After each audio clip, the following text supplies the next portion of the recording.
Good morning students.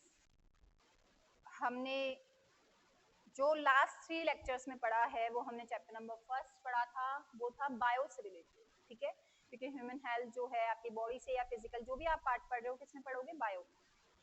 अब जो हम लेक्चर लेंगे वो क्या होगा, हमारा लेक्चर नंबर फर्स्ट होगा केमिस्ट्री का, जिसमें हम लेंगे चैप्टर नंबर 7।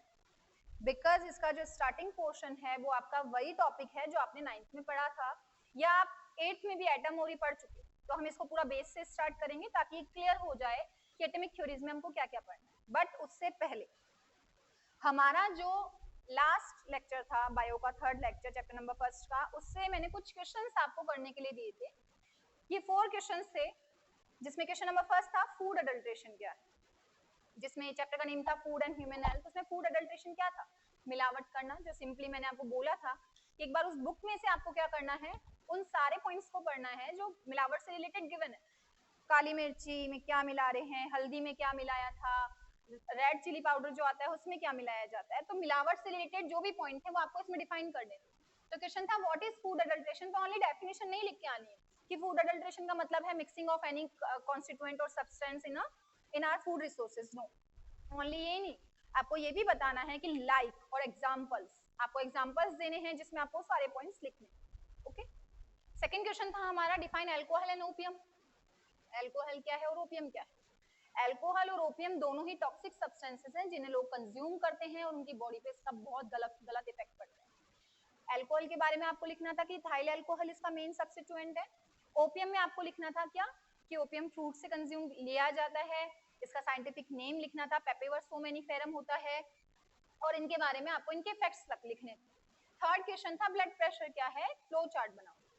तो पहले ब्लड प्रेशर को डिफाइन करना था, फिर ब्लड प्रेशर को लिख के उसके 2 पार्ट्स डिफाइन करने थे, लाइक दिस कि हमने लिख दिया ब्लड प्रेशर, तो उसके 2 पॉइंट डिफाइन करने हैं। फिर आपको लिखना था सिस्टोलिक और डायस्टोलिक, फिर इनको डिफाइन करना था कि इन क्या क्या होते हैं, ये 80 रहता है तो 120 रहता है जो भी। Okay, and the last one is define सब म्यूकस फिब्रोसिस, जो गुटका एक टॉक्सिक सब्सटेंस खाया जाता है उससे होने वाली डिजीज है।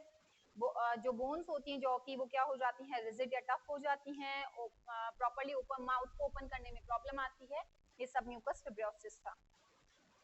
इस टॉपिक से रिलेटेड जब हमारी ऑफलाइन क्लासेस स्टार्ट होंगी, अगर आपको चैप्टर नंबर फर्स्ट से रिलेटेड कोई भी क्वेश्चन में प्रॉब्लम आ रही है तो आप उसको उन्हीं जहां भी आंसर्स करोगे उसी जगह पे आप क्वेश्चन को लिख करके रख सकते हैं कि हम मैम से पूछेंगे, तो आप मेरे से ऑफलाइन क्लासेस में इनके बारे में पूछ सकते हैं जो भी टॉपिक आपको समझ नहीं आया। अब हम लेंगे केमिस्ट्री का टॉपिक जो आप लोग पढ़ चुके हो, आपको इससे समझ में आ रहा होगा एटॉमिक थ्योरी से कि एटॉमिक थ्योरी क्या है। इसमें बहुत कुछ है इस चैप्टर में, ओनली एटॉमिक थ्योरीज नहीं, बट ये चैप्टर मैंने इसलिए लिया बिकॉज ये आपके 9 से रिलेट करता है। हाफ चैप्टर पूरा 9 से रिलेट करता है, हाफ चैप्टर आपका 10th का कुछ नया ऐड होगा। तो हम पहले जो स्टार्टिंग में एटॉमिक थ्योरी से रिलेटेड दे रखा है उसके बारे में पढ़ेंगे, जिसमें हमको सबसे पहले जो बेस है केमिस्ट्री का वो पढ़ना है, जो है एटम। क्या है, एटम। सुना होगा, 8th में भी सुना था, 9th में भी सुना था, नहीं सुना तो अब प्रॉपरली सुन लेना। That is an atom. क्या है एटम। यहाँ बहुत डस्ट है, रूम में आप जहाँ बैठे हो वहां भी बहुत डस्ट होगी, लेकिन क्या वो पूरी दिखाई देती है क्या। जब तक हमको टेबल पे बहुत सारी डस्ट एक साथ आए और हम फिंगर से लगाएंगे नहीं, तब तक हमको नहीं पता कि रूम में बहुत डस्ट, बहुत वायरस, बहुत बैक्टीरिया घूम रहे होंगे। इट मीन्स वो नेकेड आइज से विजिबल नहीं है, आपको नहीं है ना। एज इट इज एटम जो है वो भी हमको नेकेड आइज से विजिबल नहीं होता। जो नेकेड आइज से विजिबल ही नहीं है उसको हम देख भी नहीं सकते। तो एटम एक स्मॉलेस्ट यूनिट है। क्या है, एक स्मॉलेस्ट यूनिट।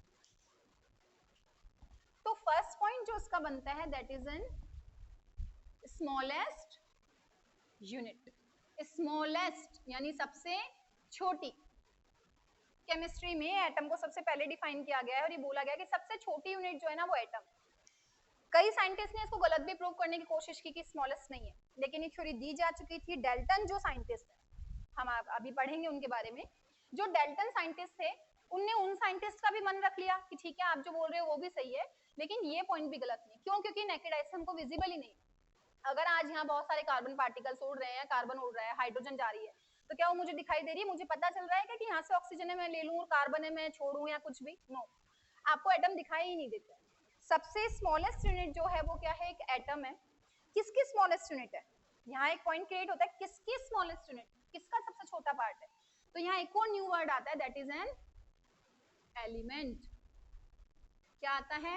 एलिमेंट। अब ये भी सुनने में आ रहा है एलिमेंट क्या होता है। आप लोग अब 10th क्लास के अंदर, वैसे मैंने आपको 8th में 9th में पूरा डिफाइन किया है, बट फिर भी 10th क्लास के अंदर आपको पीरियोडिक टेबल लर्न करनी है, उसका तरीका आपको समझा दिया जाएगा। जब हम इस चैप्टर को आगे डिटेल में पढ़ेंगे तो मैं आपको फ्लो चार्ट का एक तरीका समझाऊंगी कि किस तरीके से आपको लर्न करना है।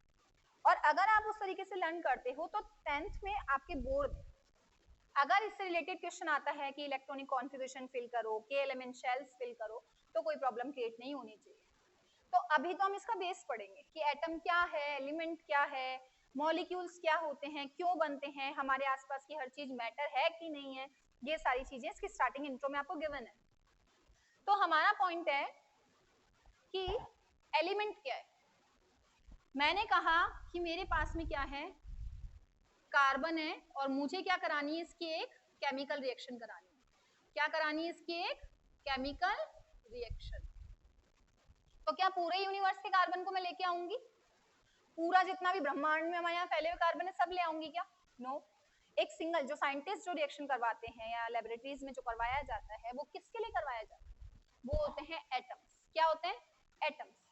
और जो पूरे यूनिवर्स में उन एटम्स का ग्रुप है वो क्या है? एलिमेंट। तो एलिमेंट का डेफिनेशन क्या हुआ और एटम का डेफिनेशन क्या हुआ? तो अब इनकी डेफिनेशन को डिफाइन किया जाए। Okay, atom is the smallest unit of an element. What? Again repeat कर रही हूँ, smallest unit. Atom is an smallest unit of an element. Atom एक बहुत छोटी सी यूनिट है, एक एलिमेंट। अब फिर एलिमेंट क्या है भाई? जब एटम उसकी स्मॉलेस्ट यूनिट है तो एलिमेंट क्या है? एलिमेंट में आप क्या लिखेंगे? It is a group of, it is a group. क्या है ये? ग्रुप है। Group of same type of atoms. बहुत सारे एटम्स एक जैसे। पूरे यूनिवर्स में जितनी भी कार्बन है जो वो कंबाइन हो गई तो वो एक एलिमेंट बन गई। और जब मुझे केमिकल रिएक्शन करानी है तो उस पूरे ग्रुप में से मैंने एक सिंगल स्मॉलेस्ट यूनिट उठाई तो वो क्या कहलाई? एटम। तो सेम एक दूसरे से रिलेशन हो गया। एटम क्या? एक एलिमेंट में से निकाली गई स्मॉलेस्ट यूनिट एटम। और एलिमेंट क्या? इन सारी स्मॉलेस्ट यूनिट का एक सेम ग्रुप क्या कहलाता है? एलिमेंट। ये नहीं है कि आप कहो कि मैम एलिमेंट का मतलब हो गया कार्बन और ऑक्सीजन। नो, जितने भी एलिमेंट आप एक एटम के लिए पढ़ना चाह रहे हो वो सारे क्या होने चाहिए? कार्बन एटम से बने हुए होने चाहिए। अगर आप ऑक्सीजन एटम पढ़ना चाह रहे हो तो सारे क्या होने चाहिए? ऑक्सीजन एटम होने चाहिए। समझ रहे हो? तो सेम टाइम एटम्स का जब ग्रुप बन जाता है तो क्या कहलाता है? एलिमेंट। यहाँ तक समझ में आ गया? तो यहाँ दो डेफिनेशन क्लियर होती हैं कि किसी भी एलिमेंट की स्मॉलेस्ट यूनिट को हम क्या कहते हैं? एटम कहते हैं। और बहुत सारे सेम टाइप ऑफ एटम्स जब ग्रुप बना लेते हैं तो ग्रुप जो है वो क्या है? एलिमेंट। अब इसमें से एक और क्वेश्चन क्रिएट होता है, लिखे। अब है एटम जो है, अगर ये क्या करे, ग्रुप की जगह क्या करे, ये केमिकल रिएक्शन करे। क्या करे? Chemical reaction. तो एटम्स केमिकल रिएक्शन के थ्रू क्या बनाते हैं? मॉलिक्यूल। क्या बनाते हैं? मॉलिक्यूल। ये बनवाए जा रहे हैं, खुद नहीं बने, बने हैं तो कार्बन की रिएक्शन से। जैसे C+O2 ने मिला तो क्या बना? कार्बन डाइऑक्साइड बना। बना ना, बट कब बना? जब उनके बीच में क्या हुई? केमिकल रिएक्शन हुई। H और O मिले यानी H2O बना, वाटर बना। तो कब बना? जब हाइड्रोजन और ऑक्सीजन ने क्या करी? Chemical reaction. तो इट मींस जब एटम विदाउट केमिकल रिएक्शन से same type of atom group बना लेंगे तब तो क्या बनेगा? एलिमेंट। क्या बनेगा? एलिमेंट। बट अगर डिफरेंट या सेम टाइप के एटम्स जो हैं वो क्या बनाए करेंगे? Chemical reaction. जैसे मैं एक एग्जांपल दे देती हूँ आपको इसका, दैट इज सेम टाइप का तो होगा C + C = C2 मॉलिक्यूल है, बिकॉज वो केमिकली रिएक्ट कर रहे हैं। और डिफरेंट टाइप का ले लेते हैं C + O2 = CO2। समझे कुछ? तो क्या हो रहा है ये बताओ? ये बन रहे हैं मॉलिक्यूल्स, जबकि इसमें ऐसा कुछ नहीं है। इसमें अगर मैं आपसे कहूँ एलिमेंट बताओ तो एलिमेंट का मतलब होगा carbon, oxygen, fluorine, hydrogen, neon, sorry nitrogen, neon, ये तो ये है एलिमेंट्स। इनमें कोई केमिकली रिएक्ट नहीं करता, सारे डिफरेंट डिफरेंट ग्रुप्स एक साथ इकट्ठे तो है लेकिन अलग है। बट अगर वो केमिकली रिएक्ट कर गए तो क्या बन जाएगी? केमिकल रिएक्शन के थ्रू एक मॉलिक्यूल। आ गई तीनों डेफिनेशन समझ में? अब जो है हमारा चैप्टर है एटॉमिक थ्योरी। तो एटम क्या है? एटम के बारे में अभी तक जितनी भी थ्योरीज निकली, जो भी, उसमें एक ही चीज बताई गई कि स्मॉलेस्ट यूनिट है, स्मॉलेस्ट यूनिट है। तो क्या है, कैसी है, क्यों है, वो हर चीज अब हम डिफाइन करेंगे। तो जो एक एटम है ना, इसको जब भी बनाया जाता है किसी भी साइंटिस्ट के थ्रू, तो वो एक इसकी स्फेरिकल स्ट्रक्चर बनाता है। स्फेरिकल का मतलब बिल्कुल गोल, एक गोल सी स्ट्रक्चर बनाई जाती है और उसके थ्रू हम एटम को डिफाइन करते हैं। तो इट मींस हम एटम को अब थ्योरीज के बेसिस पे डिफाइन करना स्टार्ट कर देते हैं, ठीक है। तो जैसे हम फर्स्ट पॉइंट हमारा लेते हैं कि एटम को हम कैसे डिफाइन करें। जैसे ये है हमारा एक स्फेरिकल स्ट्रक्चर। अब इस स्फेरिकल स्ट्रक्चर में सेंटर में शो किया जाता है एक प्लस का साइन, और इसकी बाहर की जो शेल्स हैं इनमें शो किया जाता है नेगेटिव साइन। कौन सा साइन? Negative sign. ओके, कुछ समझ में आया इससे? आपको कुछ याद आ रहा है 8th में और 9th में पढ़ा हुआ? जब आप एक एटम को डिफाइन करते हो तो एक स्फेरिकल स्ट्रक्चर बना ली जाती है। ये स्फेरिकल स्ट्रक्चर एक एटम को डिफाइन करती है। सब साइंटिस्टों ने अलग अलग थ्योरीज दी थी, किसी ने कहा ऐसा होता है, किसी ने कहा ऐसा होता है। अभी हम पढ़ेंगे कि हर जो भी साइंटिस्ट आपको लिखने हैं अभी 10th में, उन्होंने क्या क्या बताया। तो इस एटम के बेसिस पे मैं मेरा अगर कुछ बताना चाहूँ, जैसे और साइंटिस्ट ने भी कहा है कि क्या होता है अगर हम एटम को स्मॉलेस्ट मान लें, तो एटम के अंदर भी 3 एलिमेंट्स पता चले थे, that is P E N, pen. ये क्या क्या थे?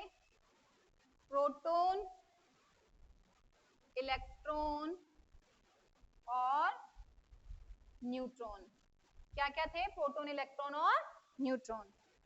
जो प्रोटॉन, इलेक्ट्रॉन और न्यूट्रॉन, अगर मैं कहूं कि ये जो डस्टर है ना, ये सबसे स्मॉलेस्ट यूनिट है, आपने मान लिया, हमने कह दिया ये स्मॉलेस्ट यूनिट है।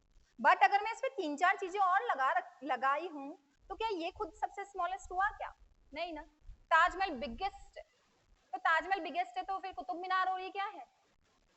भाई सबसे लॉन्गेस्ट अगर मैं बिल्डिंग देखूं, मैं कह दूं मैं ताजमहल है, लोगों ने मान लिया अरे वाह ताजमहल लॉन्गेस्ट है। फिर कुतुब मीनार क्या है? नो, उससे भी कुछ अलग है, उससे भी कुछ लंबा जा रहा है। एज इट इज अगर हम कह दें कि एटम एक स्मॉलेस्ट यूनिट है, तो उसमें 3 चीजें क्या कर रही हैं? उससे भी कुछ छोटा है ना जो उसमें प्रेजेंट है, जैसे प्रोटॉन, इलेक्ट्रॉन और न्यूट्रॉन। प्रोटॉन के लिए बताया गया कि कुछ पॉजिटिव सब एटॉमिक पार्टिकल है, इलेक्ट्रॉन के लिए बताया गया कि कुछ नेगेटिव सब एटॉमिक पार्टिकल्स हैं, और न्यूट्रॉन के लिए बताया गया कि बिल्कुल कैसे हैं? न्यूट्रल हैं। कैसे हैं? न्यूट्रल। कोई चार्ज ही नहीं है, ना पॉजिटिव है ना नेगेटिव है, कुछ नहीं। तो अगर 3 चीजें किसी चीज में है, तो फिर वो खुद एक स्मॉलेस्ट यूनिट नहीं हो सकती। बट फिर भी सब साइंटिस्ट ने इसी थ्योरी को चलने दिया कि एटम एक स्मॉलेस्ट यूनिट है एलिमेंट की, और उसके अंदर 3 चीजें वो कैरी करता है, उन्हें हम सब एटॉमिक पार्टिकल्स कहते हैं। क्या कहते हैं हम इनको? सब एटॉमिक पार्टिकल। तो पीईएन क्या है? सब एटॉमिक पार्टिकल्स। क्या है ये? सब एटॉमिक पार्टिकल्स। PEN, pen. अब मैंने कहा कि प्रोटॉन, इलेक्ट्रॉन और न्यूट्रॉन, जिसमें से प्रोटॉन तो कैसा है? पॉजिटिव। अब मैंने देखो सेंटर में पॉजिटिव चार्ज दिखा रखा है, इट मींस मैं कह सकती हूँ कि इन तीनों सब एटॉमिक में से प्रोटॉन तो सेंटर में है, ठीक है। फिर मैंने दिखा रखा है नेगेटिव कहाँ पर है? बाहर। कहाँ है? शेल में, बाहर की सरफेस पे। तो इट मींस इलेक्ट्रॉन यहाँ पर है ना। फिर ये कहाँ गया? न्यूट्रॉन कहाँ है? न्यूट्रॉन भी कहाँ प्रेजेंट है? इसी में, न्यूक्लियस में। यहीं पर क्या प्रेजेंट होता है? न्यूट्रॉन। क्योंकि इसका तो कोई चार्ज ही नहीं है, तो ये तो कुछ दिखाना ही नहीं है। दिखाएगा तो कौन दिखाएगा? प्रोटॉन। और प्रोटॉन पे कौन सा चार्ज होता है? पॉजिटिव। इस रीजन से हम न्यूक्लियस को कैसा दिखाते हैं? पॉजिटिव। शेल के अंदर पूरे इलेक्ट्रॉन प्रेजेंट होते हैं, इस रीजन से शेल पे हम क्या दिखाते हैं? नेगेटिव। तो ये 3 सब एटॉमिक पार्टिकल हो गए, दैट इज पी, ई और एन।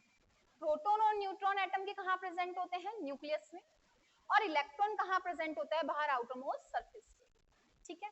तो इसके बारे में हम लिखेंगे कि ये तो क्या है हमारा? न्यूक्लियस। क्या है? न्यूक्लियस। ये हमारी क्या है?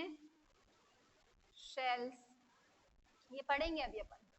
और ये है ब्लैंक सरफेस, खाली पड़ा हुआ ब्लैंक सरफेस। ये हो गया सिंपल सा एक एटम का मॉडल कि एटम ऐसा दिखाई देता है, सेंटर में न्यूक्लियस है, प्रोटॉन इलेक्ट्रॉन और न्यूट्रॉन उसमें प्रेजेंट है, ठीक है। लेकिन बहुत सारे साइंटिस्ट आए और सबने अपनी अपनी थ्योरी दी, सबने। सबसे पहले जो मेन क्वेश्चन क्रिएट होता है वो है डेल्टन पोस्टुलेट। डेल्टन ने अपने क्या पोस्टुलेट्स दिए थे, डेल्टन की थ्योरी के क्या पोस्टुलेट्स थे। डेल्टन जो है इनके 5 से 6 पोस्टुलेट्स बनते हैं। पोस्टुलेट्स का मतलब मेन पॉइंट जो उसकी थ्योरी के बनने चाहिए। मेन पोस्टुलेट्स जो हैं या मेन पॉइंट्स जो हैं डेल्टन थ्योरी के, वो अब हम पढ़ेंगे कि डेल्टन ने क्या पॉइंट बताया एटम से रिलेटेड, पांचों जो मेन है। आप जब इस चैप्टर को पढ़ेंगे तो स्टार्टिंग फर्स्ट पेज पे ही आपको डेल्टन की थ्योरी मिल जाएगी, ठीक है। तो ये तो हुआ एक एटम का नॉर्मल थ्योरी। अब हम पढ़ेंगे कि इसको डिफाइन करने के लिए कि क्या एटम ऐसा होता है या नहीं, डिफरेंट डिफरेंट साइंटिस्ट ने क्या क्या बोला है। तो सबसे पहले हम डेल्टन को पढ़ लेते हैं, बिकॉज उन्होंने कोई मॉडल तो समझाया नहीं था।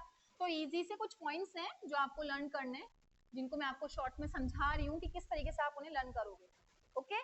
तो फर्स्ट पॉइंट जो है सबसे पहले हम ले लेते हैं, किसके बारे में डिफाइन करना है हमको, डेल्टन के बारे में। किसके, डेल्टन। हम यहाँ पढ़ेंगे डेल्टन्स पोस्टुलेट्स। पोस्टुलेट्स का मतलब है उसकी पूरी थ्योरी के मेन पॉइंट्स क्या थे, ओके।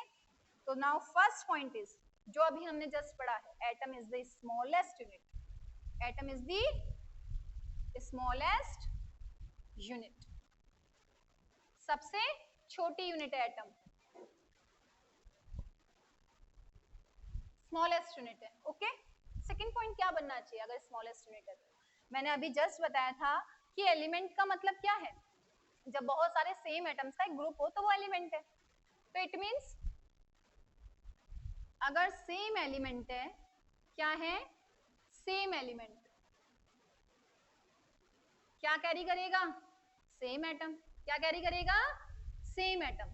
डिफरेंट एटम से थोड़ी ना कोई एलिमेंट बनते हैं, सेम एटम के ग्रुप से ही तो बनते हैं। फिर थर्ड पॉइंट क्या बोला डाल्टन ने, अगर आपके पास में क्या है, डिफरेंट एलिमेंट है, तो क्या होगा, वो क्या कैरी करेंगे, डिफरेंट एटम्स। क्या कैरी करेंगे, different atoms.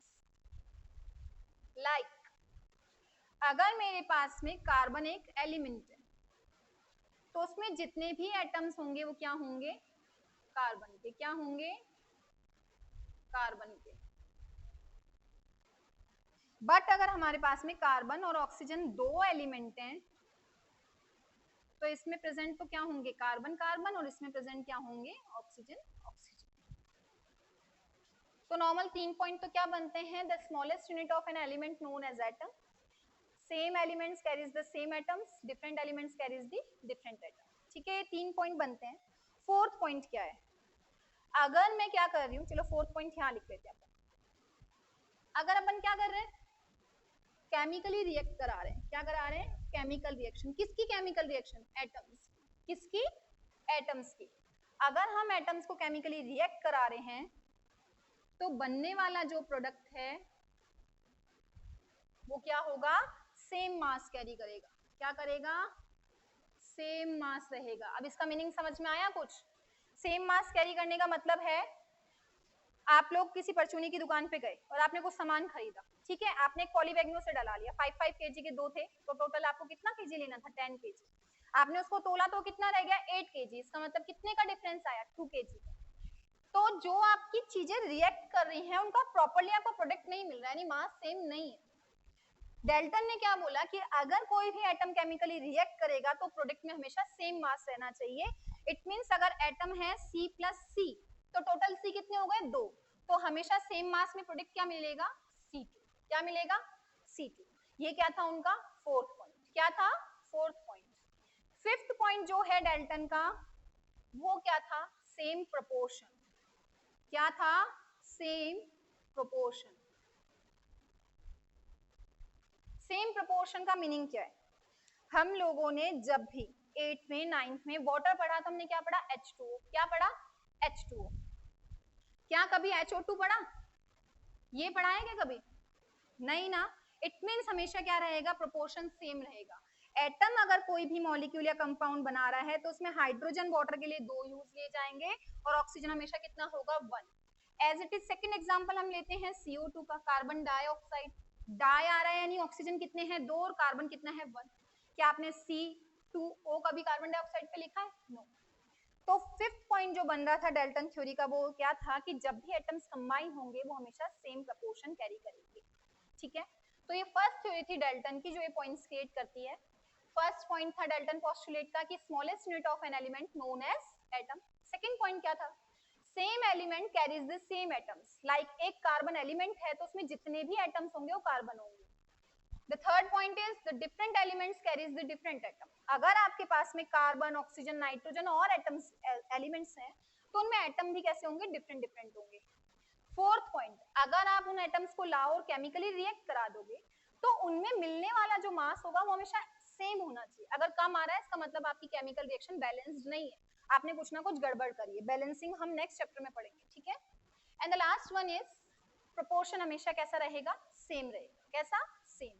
It mean same proportion होगा जब भी कार्बन एटम कोई मॉलिक्यूल प्रिपेयर करेंगे, ठीक है।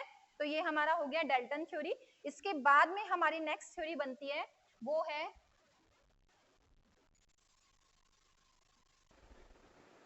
तो ये हुए डाल्टन पोस्टुलेट जो हमारी फर्स्ट एटॉमिक थ्योरी थी, ठीक है। इसके बाद में डाल्टन के बाद जितने भी साइंटिस्ट आए या हम कहें जो एक्स्ट्रा एटम थ्योरीज एक्सप्लेन करने वाले थे, जो हमारा टॉपिक है एटॉमिक थ्योरीज, एटॉमिक थ्योरी के बारे में कौन कौन साइंटिस्ट थे और क्या क्या थ्योरीज दी। तो फर्स्ट साइंटिस्ट जो हम लेंगे, बिल्कुल इजी सी थ्योरी दी थी उनने, उनका नाम था थॉमसन। क्या नाम था? Thomson, J Thomson. J Thomson जो थे, ज्यादातर साइंटिस्ट ने एक ही टॉपिक उठाया कि एटम सबसे स्मॉलेस्ट यूनिट है, जो अभी तक मानी भी जा रही है, किसी भी साइंटिस्ट ने अभी इसको डिसएग्री नहीं किया है, ठीक है। तो हमारा जो फर्स्ट पॉइंट डाल्टन था, उसके बाद में आते हैं सेकंड जो आपके चैप्टर में है वो है डाल्टन के बाद सेकंड पॉइंट हमारा आएगा वो है थॉमसन थ्योरी। किसकी? थॉमसन की। थॉमसन थ्योरी बहुत इजी सी थ्योरी दी थी। आप लोग वाटरमेलन खाते होंगे, ठीक है, तरबूज खाया होगा। तरबूज पूरा रेड होता है लेकिन बीच बीच में उसमें क्या होता है? ब्लैक कलर के सीड्स होते हैं। जैसे हम एक बिल्कुल राउंड सरफेस ले लें, ये तरबूज है, ये हमने काट लिया, डिफरेंट प्लेसेस पे क्या लगे हुए रहते हैं? उसमें सीड्स लगे हुए रहते हैं। और जो पोर्शन आप खा, बाकी का जितना पोर्शन है वो कैसा होता है? रेड होता है। और ये ब्लैक कलर के क्या प्रेजेंट होते हैं? उसमें सीड्स प्रेजेंट होते हैं। कैसे कलर के? ब्लैक कलर के। इनको अपन ब्लैक कर लेते हैं। ये उसमें प्रेजेंट क्या है? सीड्स है। तो थॉमसन जो थे ना, इनके मॉडल को हम तीन एग्जांपल से समझेंगे। फर्स्ट एग्जांपल वाटरमेलन का लेंगे, जो हम समझ भी सकते हैं। वाटरमेलन जो होता है उसका रेडिश पार्ट तो हम खाते हैं और ब्लैक सीड्स नहीं खाते। पूरे रेडिश पार्ट के अंदर ब्लैक कलर के सीड एम्बेडेड होते हैं, यानी फैले हुए होते हैं। तो थॉमसन थ्योरी का वाटरमेलन के बेसिस पे क्या पॉइंट बनता है कि एक एटम जो था उसका पूरा पार्ट जो था वो तो किससे कवर्ड था? पॉजिटिव सरफेस से। किससे? पॉजिटिवनेस से। और डिफरेंट प्लेसेस पे जैसे सीड्स प्रेजेंट होते हैं ना, नेगेटिव, ये किसको शो कर रहे थे? नेगेटिव। किसको? नेगेटिव। समझ में आया कुछ? वाटरमेलन थ्योरी के बेसिस पे थॉमसन की थ्योरी हम कैसे समझ सकते हैं? जैसे वाटरमेलन का रेडिश पार्ट जितना भी था, यानी पूरा लाल ही होता है, सीड्स तो बहुत कम होते हैं, तो जो पूरा रेडिश पार्ट है वो तो क्या था? Positive charge. और उसमें जगह जगह पे जो ब्लैक सीड्स होते हैं वो किसको शो करते हैं? Negative charge. ये तो हो गया कौन सा? Watermelon theory. अब हम इसको लेते हैं प्लम पुडिंग मॉडल, क्योंकि इसके मॉडल का नेम जो था वो था plum pudding. Plum pudding. Pudding क्या होती है? क्रिसमस पुडिंग खाई है, चलो क्रिसमस पुडिंग नहीं, नॉर्मली केक खाया होगा, कप केक आता है। कप केक के ऊपर चेरीज लगी हुई आती है, या हाइड एंड सीक बिस्किट्स खाते हैं हम, उनमें चॉकलेट चिप्स आती हैं। सेम वैसा ही इनने किससे समझाया? प्लम पुडिंग मॉडल से। प्लम पुडिंग मॉडल में इनने क्या डिफाइन किया? सेम चीज, ब्रेड होता है, एक केक है, इसके ऊपर चेरीज गिरी हुई है, ठीक है। तो सेम वही एटम का मॉडल बना कि जब हम इसका एक राउंड सरफेस लेंगे तो डिफरेंट प्लेसेस पे तो क्या प्रेजेंट है? चेरीज प्रेजेंट है। और बाकी का जितना ब्रेड पोर्शन है, जितनी भी उसमें ब्रेड थी, उसको तो उन्होंने क्या बोल दिया? ब्रेड के बारे में तो क्या बोला? पॉजिटिव। और जो उसपे चेरी लगी हुई थी उनको उन्होंने क्या बोल दिया कि वो कौन सा चार्ज कैरी करती है? नेगेटिव। तो एक एटम लगभग ऐसा होता है। और जो थर्ड एग्जांपल थॉमसन ने उठाया वो था समुद्र का, सी। समुद्र का ही, अब जरूरी तो नहीं कि सारों ने देखा होगा, लेकिन हाँ मूवीज वगैरह में या नाटकों में हम देखते रहते हैं कि समुद्र में पानी है और मछलियां हैं खूब सारी, है, कार्टून में ही देखा होगा चाहे। समुद्र जो है वो पूरा पानी है, और उस पानी को तो इनने क्या कह दिया कि जो पानी बह रहा है ना, ये तो कौन सा चार्ज कैरी कर रहा है? Positive charge. जो ज्यादा परसेंटेज पे था ना इनकी थ्योरी में वो पॉजिटिव था। और जो इनके अंदर छोटी छोटी फिशेस फ्लो हो रही है, क्या जा रही हैं? जो फिशेस हैं वो क्या है? नेगेटिव चार्ज कैरी करती है। तो फिर फाइनली इन तीनों एग्जाम्पल का कंक्लूजन क्या निकाला कि एक एटम क्या है, एक एटम बहुत बड़ी स्फीयर है पॉजिटिव चार्जेस की, क्या है, एक बहुत बड़ी स्फीयर है पॉजिटिव चार्जेस की, जिसमें डिफरेंट प्लेसेस में नेगेटिव चार्जेस एम्बेडेड है। समझ आ रहा है कि एक पॉजिटिव चार्ज का बहुत बड़ा स्फीयर है जिसमें डिफरेंट प्लेसेस पे क्या प्रेजेंट है, नेगेटिव चार्जेस। तो इसकी थ्योरी क्या लिख सकते हो आप, ये तीन एग्जांपल के बेसिस पे आप प्लम पुडिंग मॉडल डायरेक्ट पूछा जाए तो आप इसकी थ्योरी क्या लिख सकते हो। इसकी थ्योरी हम सेम जो मैंने अभी लाइन बोली क्या लिखेंगे हम इसके बारे में, क्या है वो, एक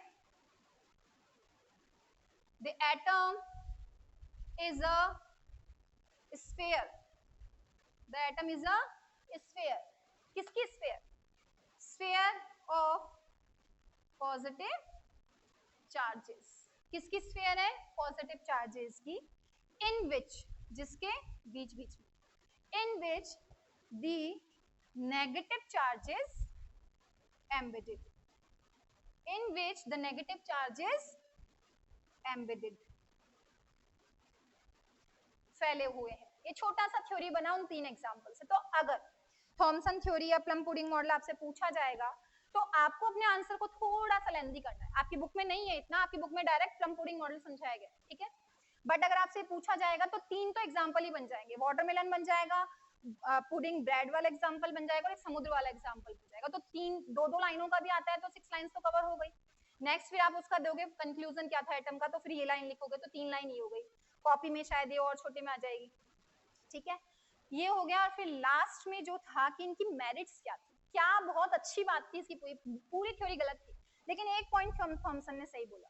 थ्योरी गलत क्यों थी, कुछ याद आ रहा है, मैंने अभी एटम के बारे में क्या बताया था कि एक एटम जो है ना उसका पूरा पॉजिटिव चार्ज सेंटर में होना चाहिए और नेगेटिव चार्ज बाहर स्फीयर में, इनने उल्टा कर दिया, इनने पॉजिटिव चार्ज फैला हुआ बता दिया और नेगेटिव चार्ज जगह जगह पे बता दिया, तो ये थ्योरी बिल्कुल गलत थी, सारे साइंटिस्ट ने इसको डिसएग्री किया था। एक अच्छा पॉइंट था, तो इसमें जो क्वेश्चन आता है कि इसकी मेरिट्स क्या थी, अच्छी बात क्या थी इसकी, इसकी थ्योरी की मेरिट्स क्या थी, इनने बोला कि एक एटम हमेशा न्यूट्रल होता है, क्या होता है, न्यूट्रल, सिर्फ एक सिंगल बेस्ट पॉइंट था इसकी थ्योरी का, एटम हमेशा न्यूट्रल होता है। क्या मैंने अभी तक कोई एग्जांपल लिखा तो मैंने ये लिखा था क्या, C- O- कुछ लिख रही हूं मैं, नो। अगर एक एटम हम पढ़ रहे हैं तो विदाउट केमिकल रिएक्शन या बॉन्ड ब्रेक हुए वो क्या नहीं करते हैं, चार्जेस कैरी नहीं करते। और ये पॉइंट थॉमसन ने सबसे अच्छा बताया था कि एक एटम हमेशा कैसा होगा, न्यूट्रल, इट मींस उसमें ना तो कोई पॉजिटिव चार्ज होगा और ना ही कोई नेगेटिव चार्ज होगा, वो हमेशा न्यूट्रल रहेगा। अब इसका सिंपल सा मीनिंग क्या है, अगर मैं ये बना रही हूँ 1 2 3 4 5 6 7, सात मैंने क्या बनाए हैं, नेगेटिव चार्जेस, तो मैं साथ ही क्या बनाऊंगी, पॉजिटिव, क्या बनेंगे, साथ ही पॉजिटिव, ये था उनका मीनिंग कि जितना भी नेगेटिव है ना उतना ही क्या बनाना है हमको उसमें पॉजिटिव चार्जेस। तो ये थॉमसन थ्योरी थी। डीमेरिट आपको समझ में आई गई कि उन्होंने सभी गलत बोल दिया, न्यूक्लियस में प्रेजेंट पॉजिटिव चार्ज को उन्होंने पूरा स्फीयर पे फैला हुआ दिखा दिया, जो इलेक्ट्रॉन्स या नेगेटिव चार्ज सरफेस पे होते हैं उनको उन्होंने बता दिया कि बीच बीच में जगह जगह पे फैले हुए, तो इनकी डीमेरिट्स या कमियां थी। तो थॉमसन थ्योरी ओवर हुई या प्लम पुडिंग मॉडल खत्म हुआ। वापस रिपीट कर दें, डेल्टन थ्योरी के बाद में हमारे जो मेन साइंटिस्ट जिनने एटम की थ्योरी या मॉडल देने की कोशिश की फर्स्ट बार, वो थे जे तो जो थॉमसन की थ्योरी थी इसमें स्पेशली जो उनने बहुत अच्छी बात बताई थी वो सिर्फ एक थी कि एटम हमेशा न्यूट्रल होगा, यानी उसमें ना तो कोई पॉजिटिव चार्ज कैरी करेगा ना ही कोई नेगेटिव चार्ज। और सबसे गलत बात जो उन्होंने कही वो ये थी कि पॉजिटिव भी है नेगेटिव भी है और सब गोल गोल घूम रहा है, कुछ नहीं पता कौन कहाँ रहेगा, जबकि बेस्ट एटम मॉडल क्या था जो मैं आपको स्टार्टिंग में समझा चुकी हूँ, जो मतलब अभी तक की थ्योरीज के बेसिस पे निकाला गया है, ठीक है। फिर इसमें आप और क्या डिफाइन करोगे, तीन एग्जांपल्स डिफाइन करोगे, जिसमें सबसे पहला आप ले लोगे वाटरमेलन, क्योंकि वो हम डेली मरा के हमारे रोज के काम में देख रहे होंगे इस टाइम गर्मियों में। तो सेकंड, बच्चे ब्रेड खाते हैं, वो चेरी वाली ब्रेड या हाइड एंड सीक बिस्किट्स उसके बेस पे। और थर्ड, समुद्र के बेस पे कि पानी है जो तो पॉजिटिव है और जो फिशेस उसमें जाती हैं वो कौन सा चार्ज कैरी करती हैं, नेगेटिव। ये हुई थॉमसन मॉडल या थॉमसन थ्योरी या प्लम पुडिंग मॉडल। जो सेकंड साइंटिस्ट आए वो सेकंड साइंटिस्ट थे रदरफोर्ड। कौन थे, रदरफोर्ड, ठीक है। तो हमारा जो एटॉमिक मॉडल थर्ड आएगा, डेल्टन का कोई मॉडल नहीं था। प्लीज ध्यान रखना कि अगर क्वेश्चन पुट होगा तो ये होगा कि डेल्टन के पोस्टुलेट्स क्या थे, एटम के बारे में डेल्टन ने क्या डिफाइन किया था। इसको मैं बने हुए रहने दे रही हूँ ताकि आप लोगों को अदर थ्योरीज में जो भी डिफरेंस नजर आए वो समझ में आ जाए। तो हमारे जो नेक्स्ट साइंटिस्ट थे उनका नाम था रदरफोर्ड, और ये थ्योरी जो है ये बिल्कुल और बहुत अच्छे से समझ में आनी जरूरी है। ठीक है, थोड़ी सी लेंदी है लेकिन समझ में आ जानी चाहिए क्योंकि एक्सप्लेन कर रही हूँ, तो इसको घर पे आपको पढ़ना है जो समझाया जा रहा है। ओके, जो हमारा नेक्स्ट टॉपिक है, जो नेक्स्ट साइंटिस्ट हैं वो हैं रदरफोर्ड। कौन है? रदरफोर्ड। ये ऐसे साइंटिस्ट थे जिनने 80% थ्योरी सही दी थी, कुछ मिस्टेक्स थी, इन मिस्टेक्स को या इनके मॉडल को कि इनने क्या अच्छी बात बताई क्या गलत बताई, ये हम पढ़ेंगे हमारे केमिस्ट्री के नेक्स्ट लेक्चर में। ठीक है, अब मैं आज जो हमने टॉपिक्स पढ़े उनसे रिलेटेड कुछ क्वेश्चंस बोर्ड पे लिखती हूँ, उनके आंसर्स आपको आज की थ्योरी से रिलेट करके या अपनी बुक से पढ़ के आंसर्स लिखने, कल उनको वापस से एक्सप्लेन किया जाएगा। ओके, आज के जो टॉपिक हमने पढ़े एटॉमिक थ्योरी से रिलेटेड, उसमें हमने स्पेशली तीन चीजें पढ़ी, एटम एलिमेंट के बारे में, एलिमेंट और मॉलिक्यूल के बारे में, फिर हमने पढ़ा एटॉमिक थ्योरीज जिसमें मैंने आपको स्पेशली बोला कि डाल्टन के पोस्टुलेट्स आपको लर्न होने जरूरी, ये आपको चैप्टर के स्टार्टिंग इंट्रो में मिल जाएगा। आज के जो टॉपिक्स थे उनसे रिलेटेड क्वेश्चन है, first what is an atom, आपको सिर्फ डेफिनेशन लिखना है, लैंग्वेज आपकी कोई सी भी चलेगी लेकिन डेफिनेशन सही होनी चाहिए। ठीक है, second what is an element, atom से एलिमेंट कैसे बनता है वो, फिर अगर एटम से एलिमेंट बनता है तो एलिमेंट और मॉलिक्यूल में क्या डिफरेंस है, तो थर्ड क्वेश्चन इज डिफाइन करना है आपको difference between the element and molecule, and the last one is define the Dalton's postulate, जो मैंने आपको स्टार्टिंग में समझाया कि डाल्टन के 5 पोस्टुलेट्स क्या थे थ्योरी से रिलेटेड, वो 5 पॉइंट, ये चारों क्वेश्चंस आपको करने हैं।